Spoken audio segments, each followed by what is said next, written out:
هلا هيك عملنا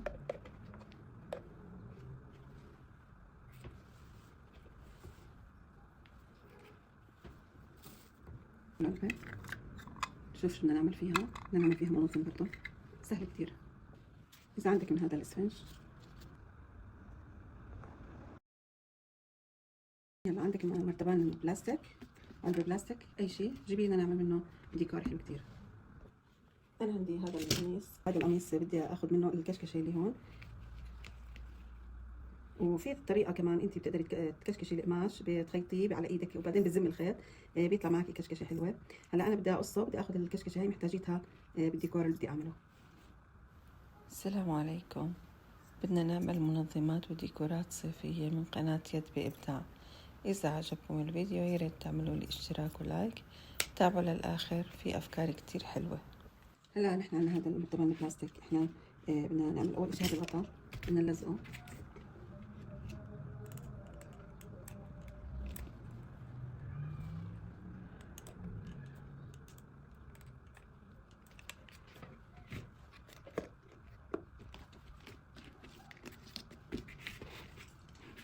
بعدين بدنا نعمل له فتحات شوي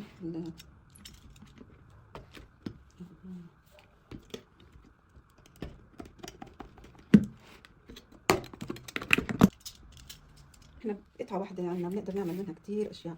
هلا من نفس القماشة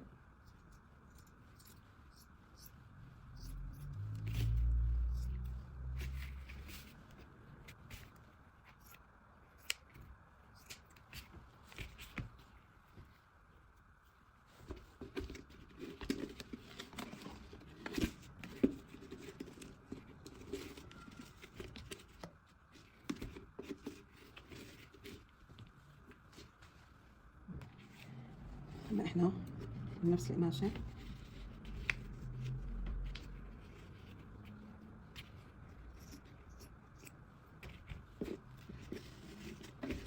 بس قبل كل شيء بدنا نقص المساحة اللي هون برضو بالكتار. بسم الله.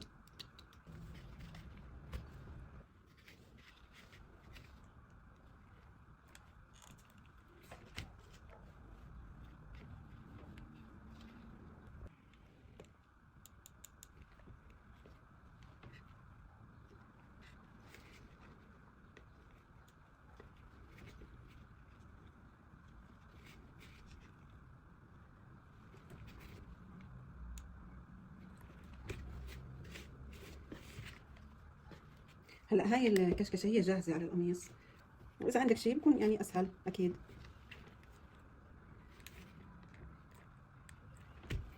بنلزقها. هلا هيك عملنا.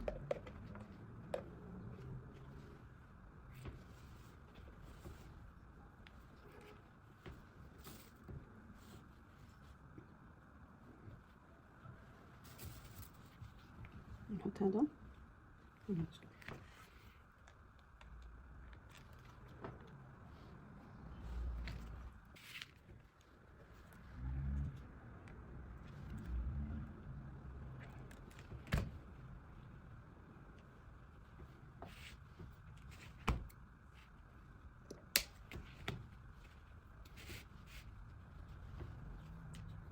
هلا هاي الشكل منه.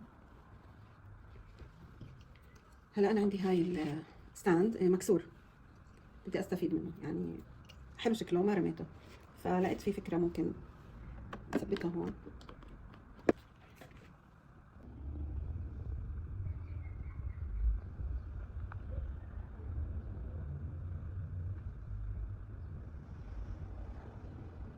العلبة. شوف شو بدنا نعمل فيها. بدنا نعمل فيها منظم برضه، سهل كتير. اذا عندك من هذا الاسفنج،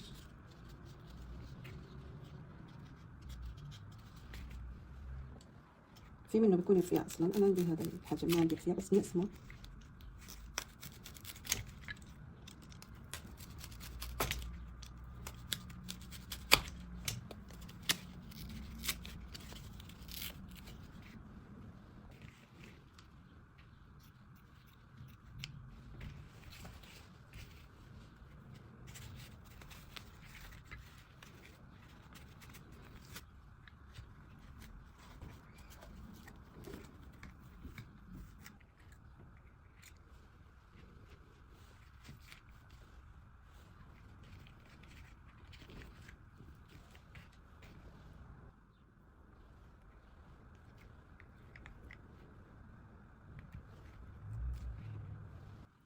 حكينا كتير بدنا نستفيد من كتير شغلات موجودة عندنا بالبيت، نعمل هاي نستفيد منها كيف.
هاي العلبة اللي عملناها